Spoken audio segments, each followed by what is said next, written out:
Ako si Emmanuel Abiliana, nagtuyo sa Pitos, Cebu City. Akong edad is 55. Akong profession is Electronics and Communications Engineer. I am currently employed as Senior Statistical Specialist sa PSA or Philippine Statistics Authority. Kabahin sa akong kanta, ang title ini mo ang San Pedro Calungsod, Among Gabayan. Si San Pedro Calungsod mao'y nahimo natong giya, nahimo natong sulundon o panig-ingnan diya sa pagsangyaw sa mga pulong o sa Ebanghelyo. Tungod sa iyang Diyos nung kaalam o kaibalos sa Biblia, nahimo siyang may sugon sa pagsangyaw, isip estudyante, katikista, magtutudlo, batanong migrante, o misyonero, taliwala sa mga kalisdanan o kabalota sa kalisod sa panahon, yatong panahon na sa pagsangyaw sa pagtuong Kristiyanismo. So si San Pedro mao'y atong giya o sumbanan. Ang akong inspirasyon sa maong awit mismo si San Pedro Calungsod.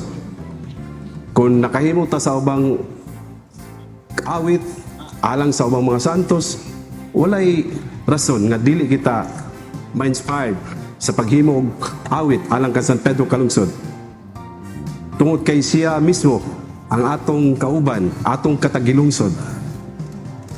Ang akong mensahe sa mga devotees mao kini nga unta kining awit mamahimong inspirasyon o makatabang sa ilang pagampo o mahimo usab nga ilang sumbanan ang maong mga litra o lyrics sa maong kanta.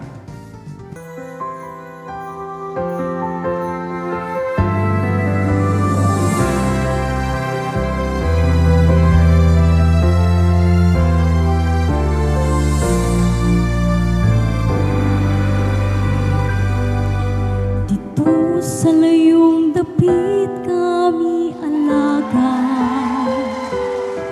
isip tinunan magtutudlo, migrante o misyonero,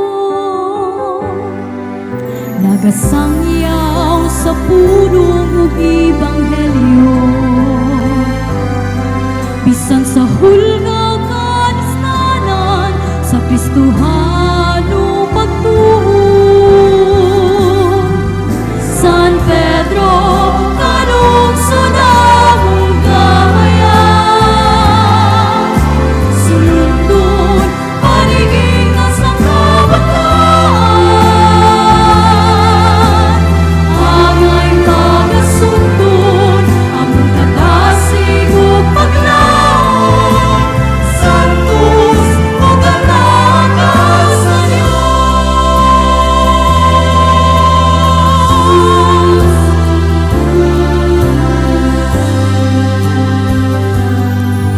Nagaday, nagasangpit kanimo, kami tabangan mo nga mahisama kanimo. San Pedro Calungsod, kaluyan mo,